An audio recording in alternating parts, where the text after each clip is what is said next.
بسم اللہ الرحمن الرحیم۔ رابعہ بصری اپنے والدین کی چوتھی بیٹی تھی، اسی لیے آپ کا نام رابعہ یعنی کہ چوتھی رکھا گیا۔ وہ ایک انتہائی غریب لیکن معزز گھرانے میں پیدا ہوئیں۔ رابعہ بصری کے والدین کی غربت کا اندازہ اس بات سے لگایا جا سکتا ہے کہ جس شب رابعہ بصری پیدا ہوئیں آپ کے والدین کے پاس دیا جلانے کے لیے تیل نہ تھا اور نہ ہی آپ کو لپیٹنے کے لیے کوئی کپڑا۔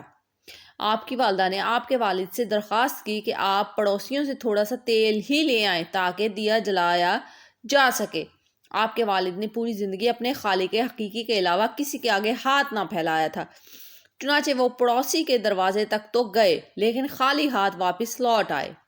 رات کو رابعہ بصری کے والد کو خواب میں حضور پاک صلی اللہ علیہ وسلم کی زیارت ہوئی اور انہوں نے رابعہ کے والد کو بشارت دی کہ تمہاری نومولود بیٹی اللہ کی برگزیدہ بندی بنے گی اور مسلمانوں کو صحیح راہ پر لے کر آئے گی۔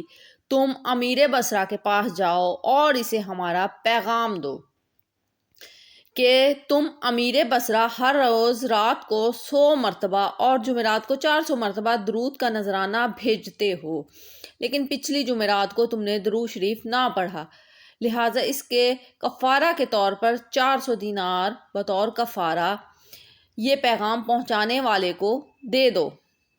رابعہ بصری کے والد اٹھے اور امیر بصرہ کے پاس پہنچے۔ اس دوران آپ کی آنکھوں سے خوشی کے آنسو جاری تھے۔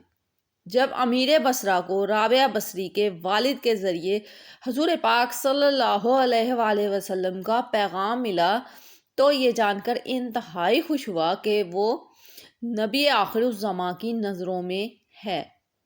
اس نے شکرانے کے طور پر فوراً 1000 دینار غربا میں تقسیم کرائے اور 400 دینار رابعہ بصری کے والد کو ادا کیے اور ان سے درخواست کی کہ جب بھی کسی چیز کی ضرورت ہو بلا جھجک تشریف لائیں۔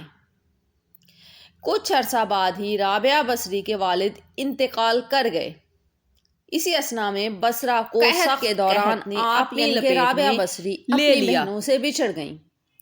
ایک بار رابعہ بصری ایک قافلے میں جا رہی تھی کہ قافلے کو ڈاکوؤں نے لوٹ لیا اور ڈاکوؤں کے سرغنہ نے رابعہ بصری کو اپنی تحویل میں لے لیا اور آپ کو لوٹ کے مال کی طرح بازار میں لونڈی بنا کر بیچ دیا۔ آپ کا آقا آپ سے انتہائی سخت محنت و مشقت کا کام لیتا تھا، اس کے باوجود آپ دن بھر میں کام کرتی اور رات بھر عبادت کرتی رہتی اور دن میں زیادہ تر روزے رکھتی۔ اتفاقاً ایک دفعہ رابعہ بصری کا آقا آدھی رات کو جاگ گیا اور کسی کی گریہ وزاری کی آواز سن کر دیکھنے چلا کہ رات کے اس پہر کون اس طرح سے گریہ زاری کر رہا ہے۔